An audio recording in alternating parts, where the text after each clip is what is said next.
right, Mike and Mike, ESPN Radio, ESPN2, Peter Rosenberg, Booger McFarland, Jay Williams. It's time for Straight Talk, brought to you by Straight Talk Wireless. Best phones, best networks, half the cost. Jay, you're a Duke guy. Holler at your boy. Another Duke guy said something interesting this weekend. Here's my guy, too. I love him, Kyrie Irving. So he's talking about, basically, he's claiming to be a flat earther. That was the first time. My brother was talking about this all weekend because he finds it hilarious. I had not seen it till right then. I'll tell you, you know him better than I do.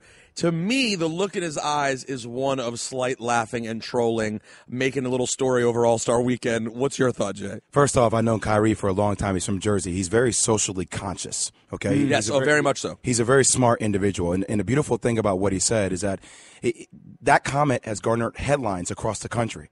And he's making a mockery of fake news. Like, he's talking about where we're at with our election and all the stuff happening via Facebook, and that's the narrative that he's pushing. Now, I have so many people over game day. We had, oh, you Duke idiots, you guys are, the world is flat. Yeah. But the thing is, it shows you how much we're perpetuated by one person saying a comment that all of a sudden now Booger is headlines everywhere. Well, it kind of also showed you how we needed something else this weekend besides KD and Westbrook. Like, we were looking for something. Something, please. Can we? Is there a beeline to this headline? Because that's all everyone was talking about. Now, does he really think that the Earth is flat? Maybe he does. Maybe he's a part of that group that's a contrarian group. I know a lot of people that whatever you tell them, they're going to find the contrary to it. Yep. How can you believe it? We don't know. Yeah. It's like, well, I know, but what about satellite images? Is the satellite real? Well, we might as well. I mean, it's just a funny. Right. If he was serious. There's so much to talk about in the world right now. I think you're right. I think he's making a point and just showing that things can be very silly in the news cycle. But, like, there's so many things to talk about right now. Right. The idea that someone, if like any kids out there right now, if you're looking to get very conscious at this moment, this isn't the time to go down the YouTube path of searching up all the flat earth stuff. There's a lot of issues to dive into right now.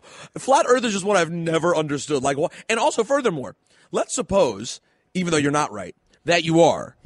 So, what does that do for you? It doesn't shorten your flight. If you're trying to go to Paris, it's taking just as long. You can't walk there. I kind of like I like it because he makes people question authority. Like, just because somebody's opinion is bounded in leather book doesn't make it right. Don't you feel us moving right now, though? Is that what? Don't you feel us moving? Yeah, no, exactly. I can feel this right now. Yeah. I don't know. I think I can't take you both. I think you're right. I think he was just messing around. Of course. He's a funny dude, and you're right. He is a conscious dude. So I mean, the whole podcast with Richard Jefferson and Channing Frye. I mean, they were talking about aliens. They were talking about abduction. Yeah. They were talking about the CIA's conspiracy to kill Bob Marley. I mean, they were way over the map with that whole thing. You know why I really like Kyrie Irving? Because when I first met him, I ran into him when he had just won Rookie of the Year. And I saw him at, like, the MTV building. We were doing something in the same building. And he came up to me and was like, "You're the Duke